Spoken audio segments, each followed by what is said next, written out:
Bom dia, pessoal. Muito bom ver sábado de manhã, todos vocês meio loucos aqui, 9 horas da manhã, para assistir a palestra, mas é bom. Vou me apresentar. Meu nome é André Ota, aqui estão meus contatos. E como o Leandro falou, durante 3 anos eu fiquei na Techstars, mas eu vou contar um pouco mais sobre... falar bem rápido, só para vocês me conhecerem melhor. Sou formado em Engenharia de Produção, Mecânica em Florianópolis, na Federal de Santa Catarina. E depois trabalhei durante 2 anos na WEG. Eu acho que muitos de vocês devem conhecer a WEG. E durante esses 2 anos, trabalhei como engenheiro e eu percebi que não era o que eu queria, né? Eu vou falar um pouco mais sobre isso daí, mas eu comecei a buscar realmente qual que era o meu propósito de vida, qual o legado que eu queria deixar no mundo. E eu vi que o meu perfil não era de engenheiro. Então, eu fiquei muito tempo pensando no que eu ia fazer. E foi quando eu resolvi tomar uma decisão, larguei, saí da engenharia, fui abrir uma empresa, abri a minha primeira empresa, um espaço de coworking em Florianópolis, isso em 2012, e comecei a trabalhar muito com o fomento do empreendedorismo. Fiquei 2 anos também na Smart Mob, foi quando eu recebi o convite para ir trabalhar no Startup Weekend. Fiquei 3 anos lá, praticamente viajando o Brasil inteiro toda semana para ajudar a fomentar o ecossistema de startups e empreendedorismo no mundo. Então, cheguei até no Acre, Amapá, Roraima, isso sempre conversando com influenciadores e empreendedores locais para explicar para eles como que se cria uma comunidade de startups e qual a importância dela. Até o final do ano passado foi quando eu resolvi sair, né? E muita gente me pergunta por que eu saí, porque talvez eu acho que era um dos empregos talvez mais legais do Brasil, do mundo, não sei, porque pelo menos para mim, né? De viajar o Brasil todo, não só o Brasil, mas o mundo, conhecendo pessoas fantásticas, conversando com governo, empreendedores, grandes empresas, e fazendo toda essa conexão, né, entre eles. Eu achava assim muito legal. E depois você vê o resultado, depois de 2, 3, 4 anos, encontrar empreendedores que você ajudou eles a tirar a ideia do papel e os caras tendo sucesso, né? Como por exemplo, quem aqui conhece o EasyTax? Que surgiu do Startup Weekend, você vê, pô, depois de tanto tempo assim, tendo casos de sucesso, não só no Brasil, mas no mundo, para a gente é muito gratificante.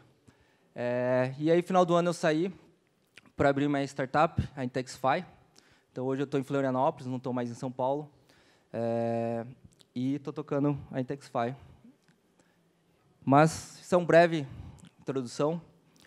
Vou falar um pouco agora do caminho das pedras do crescimento de uma startup. Mas, antes de eu começar a falar, eu sempre gosto de mostrar esse diagrama, que é a jornada do empreendedor.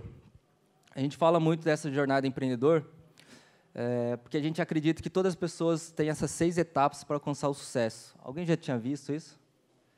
Já. Só para conhecer melhor vocês aqui, quem aqui tem uma empresa? Só para ter uma noção. Quem aqui sonha ter uma empresa breve, daqui 1, 2 anos, 3 anos, curto prazo? Bacana. Então, na Techstars, a gente trabalhava muito essas 6 etapas. A primeira etapa é a parte de inspiração, que eu acho que é um pouco do que esse evento traz, é inspirar pessoas que querem empreender para poder empreender. O segundo e o terceiro passo é mais a parte de aprendizado e você começar a empreender. O quarto passo é quando você já tem uma equipe, já tem uma startup e está buscando um modelo de negócio. O quinto passo é quando você já tem um modelo de negócio, já está faturando e você quer escalar, conseguir mais clientes. E a última etapa é quando aí realmente você tem um sucesso. Então, todas essas etapas, a gente sempre busca acrescentar e ajudar as pessoas nessas 6 etapas. E o mais legal que eu gosto de falar é que quando a gente também sempre tenta fazer o que a gente chama de give back.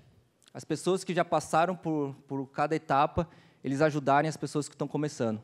Então, a pessoa que está na etapa 5 e 6, ele ajudar a inspirar e capacitar as pessoas que estão iniciando. Mas isso eu sempre gosto de passar. Mas, voltando ao nosso tópico, o primeiro passo que eu sempre falo assim, para poder empreender é você realmente identificar qual que é o seu propósito. Isso eu acho muito interessante, Parece até parecer, às vezes, clichê ou besteira, mas por que eu falo isso? Porque empreender é muito difícil. Então, quem tem empresa sabe como é difícil ter uma empresa. E se você não tem um propósito, um sonho bem claro do que você quer seguir para você vai acabar desistindo já no primeiro tombo. E empreender é como uma montanha-russa. Você vai ter diversos tombos todos os dias. E, se você não tem esse propósito definido, você vai desistir. Isso é bem claro, porque, assim, vai surgir oportunidades, aí uma pessoa vai oferecer um trabalho para você receber, vai surgir diversas oportunidades e você vai acabar saindo fora da tua empresa. Então, isso é muito importante. E, no meu caso, como eu falei anteriormente, eu defini que o meu propósito e o legado que eu quero deixar no mundo é tornar o mundo mais empreendedor.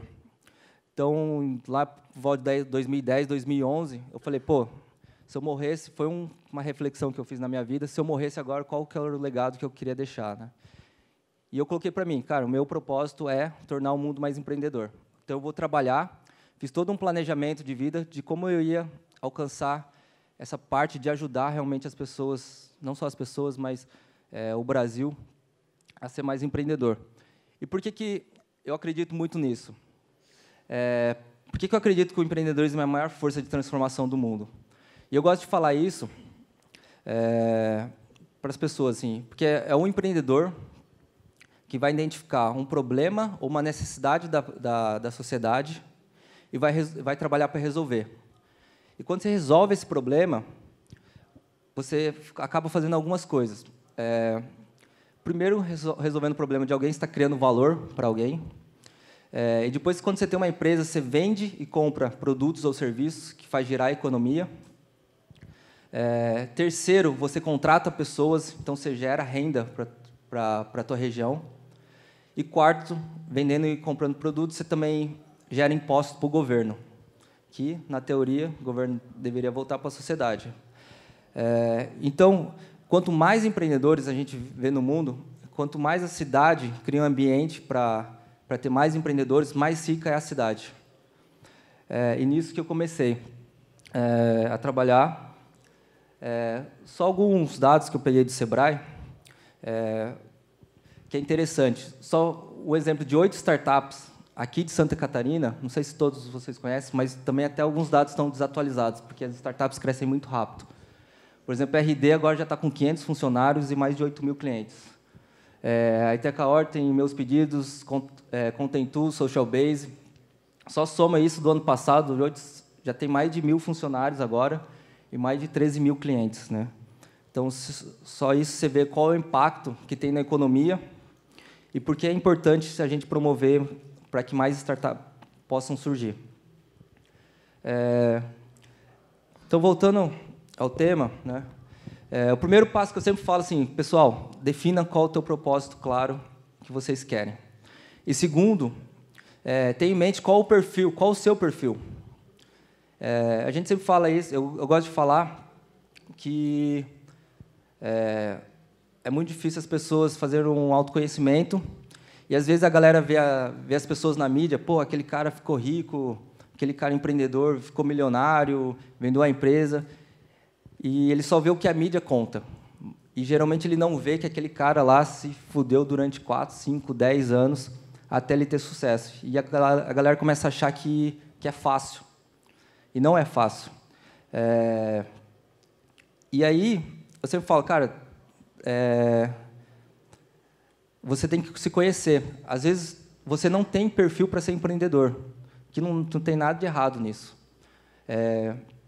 Então, já que você não tem perfil empreendedor, você tem que buscar outra coisa. Então, você tem que definir. E não só definir se você tem um perfil empreendedor ou não, mas definir, por exemplo, se você é um perfil mais dev, ou se você tem as suas características, conhecimentos, você, quando for buscar um time, você buscar alguém com competências complementares. Porque a gente, às vezes, vê muito, por exemplo, um cara que fez, às vezes, ciência da computação, vai montar uma equipe e chama mais 2 sócios da ciência da computação, por exemplo. Pode dar certo? Pode. Mas se você chama 3 pessoas da área técnica que não tem ninguém com conhecimento na área, às vezes, comercial, de venda, ou de estratégia, ou de formar equipe, às vezes você não consegue formar uma boa empresa. Então, você tem que ter pessoas com habilidades complementares, e por isso que é bom você saber qual que é o teu perfil e buscar pessoas com perfis complementares ao seu. E aí, aqui a gente fala muito no Startup Weekend que time é mais importante que ideias. Às vezes, muitos empreendedores que querem começar, eles ficam muito apegados à ideia. Falam assim, não, a coisa mais importante que eu tenho é a ideia. E a gente sempre fala no Startup Weekend que ideia não vale nada. E quem já participou do Startup Weekend tem um pouco de conhecimento disso, que a ideia que chega na sexta-feira, quando eles vão validar, quando eles vão para o mercado, eles começam a ver que a ideia deles não é tão excelente assim, e eles acabam pivotando, mudando, melhorando a ideia até o domingo. Então, a parte que eu vejo assim, como empreendedor, e talvez a parte mais difícil, e eu acho que a mais importante, é essa parte, formar equipe. Porque uma empresa é feita de pessoas, pode parecer óbvio, né? Mas vocês vão ver, quem for empreender, vocês vão ver como é difícil montar um time. Como é difícil você encontrar pessoas boas, pessoas que estão alinhadas com a tua visão, pessoas alinhadas com o que você quer, com o que a empresa quer. Pessoas dispostas a trabalhar muito para fazer o negócio acontecer. E o principal de uma startup é pessoas que, às vezes, acreditam tanto no negócio que, às vezes, no começo, aceitam até receber um salário menor do que ele receberia no mercado, ou, às vezes, até nem receber salário como empreendedor no começo. Então, quando você começa a montar uma startup, que você não tem um modelo, você não tem receita ainda, para você montar uma equipe, cara, é muito difícil. É complicado demais. Vocês podem perguntar depois para todos os empreendedores, porque você não vai ter quando você começar, você não vai ter 5, 10 mil no bolso para pagar todo mês para um funcionário, mais os encargos por governo. Então, você tem que se preocupar muito nessa parte de formação de equipe, que talvez eu acho que é o ponto principal para você ter uma startup de sucesso. E aí, agora eu vou falar um pouco de Lean Startup e Customer Development. Não sei quem aqui já conhece o Lean Startup ou Customer Development. Olha o pessoal lá atrás. Esse cara aqui, o Eric Ries, ele escreveu um livro chamado Lean Startup. E no português, eles traduziram para o livro para Startup Enxuta, que ele explica um pouco da metodologia de como você criar uma startup de forma rápida. Então, ele criou mais ou menos esse ciclo. Para quem fez administração, talvez conheça o ciclo PDCA. Alguém conhece o ciclo PDCA? Não, bastante gente. Então, pense que é um ciclo PDCA, mas um pouquinho modificado, né? E o que ele fala do Lean Startup? É que você tem que fazer esse ciclo bem rápido. Então, você tem uma ideia, você constrói esse produto de forma rápida, e aí eu vou falar, você constrói um MVP, que eu vou falar mais para frente, de forma rápida, sem gastar muito dinheiro. Depois você joga no mercado. Jogando no mercado, você mede e coleta dados. Você coleta informações dos seus clientes, feedback dos seus clientes. E com esses dados, você aprende, tira novas ideias e reconstrói, faz melhora o teu produto. Você tem que ir fazendo isso de forma rápida. E por que ele fala isso? Ele identificou que muitas empresas tradicionais ou muitos empreendedores que estavam começando, qual o grande erro deles? Às vezes, muita gente pega na hipótese dele o que ele quer, e aí 3 desenvolvedores sentam na frente do computador e ficam lá 3, 6 meses desenvolvendo e não vão no mercado. Fica desenvolvendo, gasta muito tempo, dinheiro, depois eles vão querer lançar para o mercado. Quando eles lançam no mercado, eles veem que ninguém quer aquele produto. Alguém já fez isso? Se bem que essa não é uma trilha de dev, mas... o cara perde muito tempo e muito dinheiro desenvolvendo, sem ir antes no mercado. Quando ele vende, quando ele tenta ir no mercado, ele vê que ninguém quer e o cara se frustra. Então, talvez o pai do Eric Ries, que é o Steve Blank. Alguém conhece o Steve Blank ou não? Steve Blank ele também tem uma metodologia de Customer Development, que é o que a gente prega muito nas startups. São 4 etapas. Eu vou falar mais das 2 primeiras. Que o primeiro é o Customer Discovery, que ele realmente tenta identificar qual que é o problema. Isso a gente também fala muito no Startup Weekend. A gente vê muitas pessoas desenvolvendo soluções, tentando fazer algo que não resolve um problema ou uma necessidade de alguém ou de um segmento de cliente. Isso talvez seja a pior coisa, assim. E a gente sempre, quando vai dar algumas mentorias, a gente fala, cara, qual o problema que você quer resolver? E a gente bate bastante nisso, porque a gente sabe que se você resolve o problema de alguém, alguém vai estar disposto a comprar. Então, o primeiro passo é você identificar um problema, criar um pequeno MVP, que é o que eu falei daquele ciclo rápido, e depois fazer a validação. Então, ir para o mercado para saber se aquelas hipóteses que vocês têm são verdadeiras ou não. Mas eu vou falar mais um pouquinho disso aí. Então, assim, o primeiro passo que a gente faz de startups é vocês tentarem identificar realmente um problema, e às vezes é muito difícil vocês identificarem um problema. Às vezes, quando a gente pergunta para a startup qual o problema que você quer resolver, muita gente fala assim, eu resolvo o problema de tempo. Né?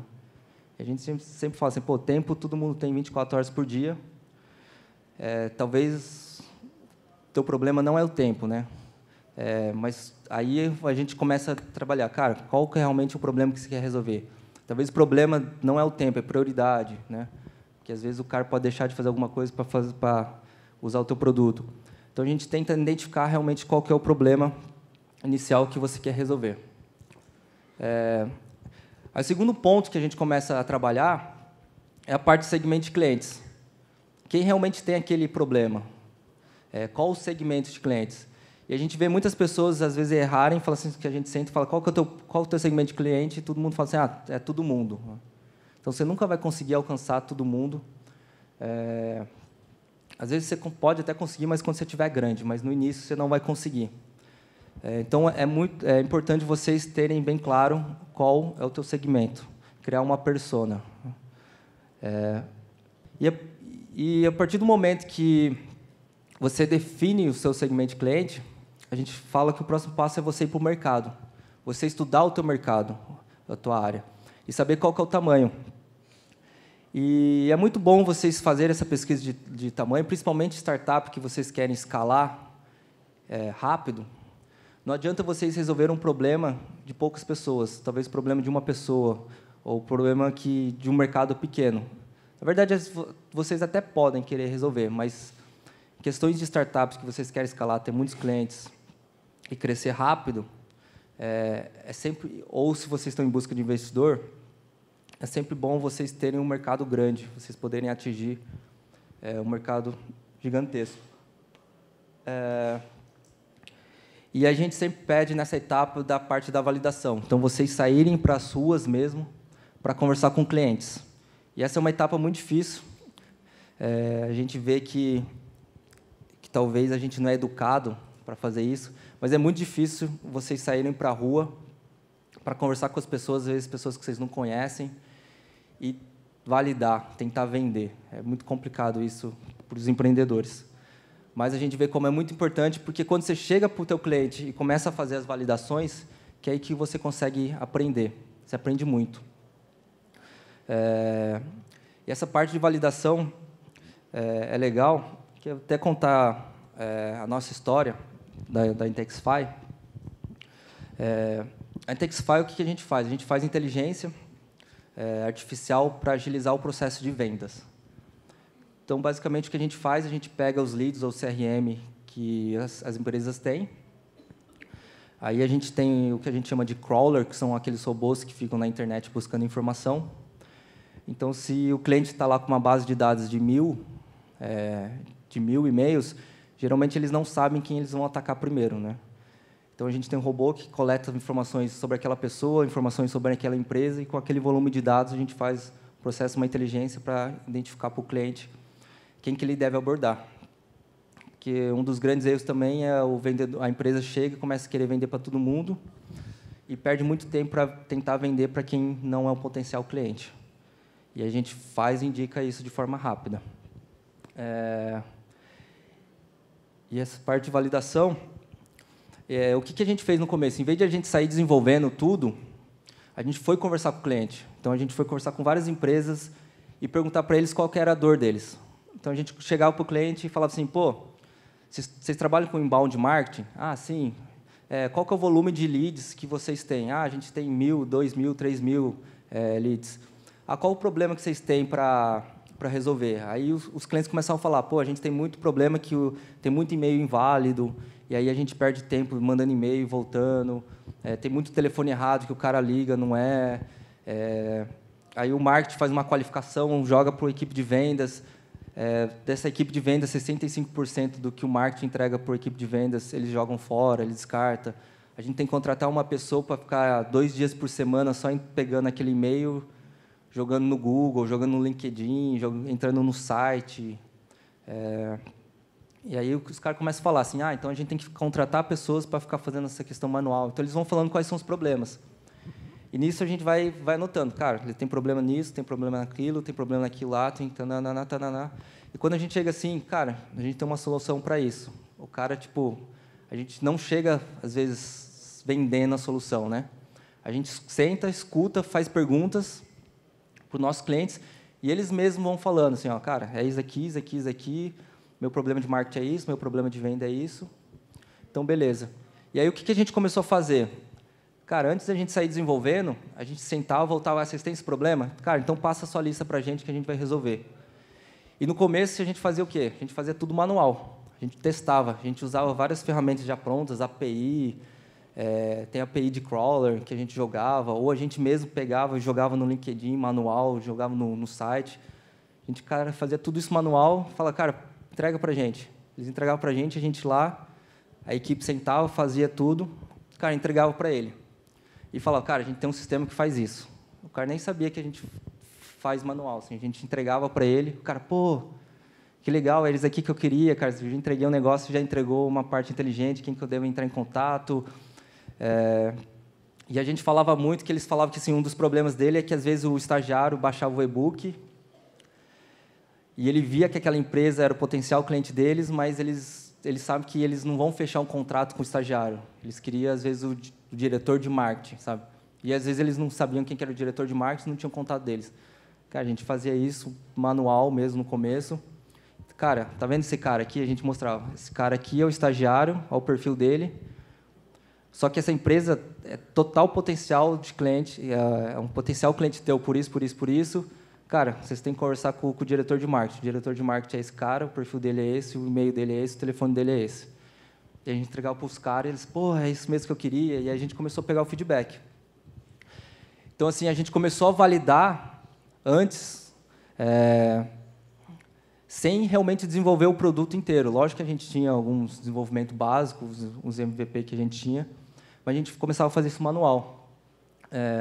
E aí a gente começou a entregar soluções, que é o que a gente fala. Cara, primeiro, quando vocês fazem a validação, e aí vocês começam a enxergar o que os clientes querem, você começa a validar, criar hipóteses de como você vai resolver o problema daquele cliente. Então, a gente começou a definir várias, colocar no papel, que eu não coloquei, mas a gente também usa bastante canvas, post-it, começava a jogar nas paredes, assim, como que a gente resolver aquele problema. E a gente começou a fazer isso. Então, o que eu falei do MVP, a gente criou, não sei se todos conhecem aqui o termo MVP, que é Minimum Viable Product, que é um produto mínimo viável, que não é bem o protótipo, mas posso falar assim, já que... Alguém conhece aqui o que é MVP? Já ouviu falar? Então tem bastante gente já. Qual o mínimo produto viável para a gente entregar resolver o problema e entregar a solução para aquele cliente. E a gente começou a fazer isso. E a gente usou muito o que a gente chama de concierge. Concierge é o que eu falei, de fazer isso manualmente. Então, a gente fazia isso manualmente e a gente sempre recomenda que as startups começam fazendo essa parte manual, né? E por que a gente fazia isso manual? Por que é importante? Porque a gente fazendo manual, a gente começou a ver quais são os gargalos e qual que era realmente a coisa mais chata que a gente tinha que fazer. Cara, procurar e-mail é muito chato. Ficar entrando no LinkedIn é muito chato. Tipo, quanto tempo a gente demora para cada coisa? Tipo, a gente começou a listar. Cara, a gente tem que desenvolver isso aqui, isso aqui, isso aqui, isso aqui. A gente demora tanto tempo disso, disso, disso. Isso aqui é mais crítico, isso aqui é mais crítico. Qual que é o gargalo do sistema? E aí, com as prioridades, a gente setava as prioridades para o desenvolvimento. Então, a gente sabe que uma startup não tem 10, 20 desenvolvedores para começar a desenvolver tudo rápido, né? Então, a gente tem poucos desenvolvedores. E a gente, cara, esse aqui é o principal, vamos automatizar isso aqui. Então, sentava com os desenvolvedores, ele desenvolvia aquela feature, né, aquela ferramenta. Cara, pô, agora está mais rápido. Vamos, já que a gente desenvolveu isso aqui, vamos jogar de novo no mercado. Pegava, jogava no mercado de novo, colhia os feedbacks dos clientes. Cara, o cliente falou que isso aqui está bom, isso aqui está ruim, isso aqui está bom, isso aqui está ruim. Melhorar isso aqui, ele sugeriu essa mudança. Sentava de novo, cara, desenvolvedores, a gente está com esse gargalo. Vamos desenvolver isso aqui. E aí a gente começava a fazer o ciclo de Lean Startup, né, que é o que eu falei no começo, desse processo, que é o que a gente tenta sempre ensinar para o pessoal. E aí a gente entra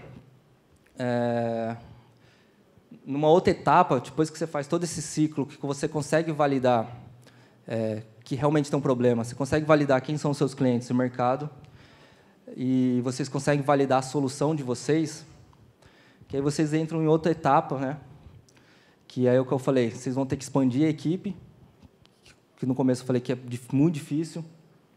Aí vocês têm que melhorar o produto de vocês, que também é outra etapa. No MVP vocês estão validando e desenvolvendo rápido, mas aí quando você começa a ter um volume maior de clientes, o teu sistema que você desenvolveu rápido, você vai precisar ter uma base mais sólida, né? Então, aí a parte de desenvolvimento talvez fique mais complicado, e aí vocês têm que reestruturar, porque quando você tem 2, 3, 5 clientes, você consegue, né? Aí, se você quer ter 50, 100, 200, 300, aí você tem que fazer um negócio realmente mais seguro, mais sólido do teu produto. E a parte que a gente entra de conquistar mais clientes e talvez pivotar. Por exemplo, do nosso lado, a gente entrou numa etapa que a gente começou a atender pequenas e médias empresas no começo, um pouco por causa da nossa rede e também porque a gente não conseguia atender volume grande, porque, como eu falei, a gente fazia isso manual. Então, a gente pegava empresas que tinham volume pequeno de leads. E agora a gente está na fase que a gente está validando um outro segmento de cliente, que são as enterprise, que aí são as grandes empresas, que aí eles vão ter volume de 10, 20 mil por mês, e aí a gente sabe que a gente não consegue fazer isso manual, né? Então, não tem, só se a gente ter 50 pessoas lá fazendo tudo isso na mão.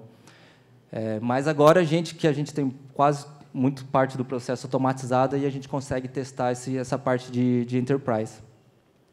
Então, agora a gente vai começar a validar esse novo segmento de cliente e aumentar a carteira de clientes. E outra parte que eu coloquei ali é a questão de investimento, né? Mas eu não vou entrar muito a fundo, porque eu acho que vocês vão ter uma trilha aqui com o Alexandre, porque ele vai falar mais sobre o investimento anjo, né? Que aí vocês também vão entrar quando vocês validam, tem uma equipe pequena, são apenas os sócios. No começo vocês conseguem, às vezes, se manter, né? Mas com ampliação da equipe e tal, talvez, né? Aí vai depender da estratégia de cada empresa, talvez vocês vão ter que ir atrás de um investidor anjo, alguém para colocar dinheiro que acredite em vocês. Mas eu acho que a palestra é 1h30, o Alexandre vai falar mais sobre isso. E até porque meu tempo está acabando. E aí outra dificuldade do caminho é como escalar, que é o que eu falei. Cara, você conseguiu 1, 2, 3, 4, 5 clientes, como é que você vai conseguir agora 50, 100 clientes? E essa parte aí também é uma das partes assim bem complicadas para startups, porque aí você tem que começar a estruturar o teu processo de venda. Então, dependendo do teu negócio, não tem uma fórmula certa, mas as equipes, geralmente startups, eles têm uma equipe de marketing, que começa a trabalhar ou com inbound marketing. Não sei se todos conhecem. Quem conhece sobre inbound marketing? Tem bastante gente. Trabalhar com inbound marketing é quando você trabalha com conteúdo. Então, você tem o seu site, você começa a gerar e-books, você começa a gerar webinars, você começa a criar conteúdos no teu site e começa a atrair pessoas que têm interesse no teu negócio. Então, essas pessoas são... você criando conteúdo, essas pessoas vão atrás de você, que é o que chama de inbound marketing. Então, para poder escalar, dependendo do teu negócio, você consegue ir pela estratégia de inbound marketing, que é o topo do funil, que é o que a RD utiliza muito, que é de Florianópolis. E aí vocês começam a fazer a parte de qualificação desses inbound marketing, depois vocês também têm que estruturar a equipe comercial. Que aí a equipe comercial tem... É bem legal isso, que eu acho que eu não vou conseguir entrar em detalhe por questão de tempo, mas o modelo tradicional geralmente é só um vendedor, e o modelo mais moderno que o pessoal está falando é segmentar essa equipe comercial. Então, tem um SDR, que é o Sales Development Rep, que aqui no Brasil muita gente chama de pré-vendedor, que é o cara que faz a qualificação, que liga, que faz os primeiros filtros e que faz o agendamento. Então, a gente identificou que, para a equipe de startup, é bom ter essa segmentação, ter o SDR, que é o cara que vai agendar, e ter o outro cara, que a gente chama de closer, né? Que é o cara que fecha as vendas. E é legal vocês começarem a estruturar essa parte da equipe. E, fechando o cliente, outro termo novo que muita gente está usando, que aí eu acho que é até o tema da próxima palestra, que é o Customer Success, que aí tem um cara que trabalha a parte de pós-vendas. E aí eu não vou entrar em detalhes, porque o nosso amigo Denofrio está ali, ele vai falar mais sobre isso. Essa parte de vendas, mas você pode ficar tranquilo, porque as trilhas vão ter palestrantes que vão falar mais a fundo sobre esse tema, né? Sobre cada tema que eu falei para vocês. E aí, para finalizar, eu sempre gosto de trazer essa frase, só deixa eu ver quantos... meu tempo está acabando, mas eu sempre gosto de falar que as pessoas de sucesso eles acreditam em duas coisas. A primeira é que o futuro pode ser melhor que o presente. Então, eles acreditam nisso. E a segunda coisa que eles acreditam é que elas têm um poder para fazer isso acontecer, né? Então, elas têm um poder para tornar o mundo melhor. E por que eu gosto de sempre falar dessa frase, que eu nem sei quem escreveu, mas eu gosto muito? Eu gosto de falar para vocês que vocês são, talvez, os empreendedores ou os futuros empreendedores. E um pouco do que o Valmor falou lá no começo, cara, vocês têm o poder de realmente transformar, de resolver problemas, criar soluções, criar emprego, renda para a região de vocês. Então, se vocês têm um desejo de transformar, não sei se todos são aqui de Criciúma, Tubarão, Içara, região, mas vocês têm um poder para realmente fazer com que a cidade, a região de vocês se tornem um lugar melhor para vocês viverem. Muito obrigado, pessoal.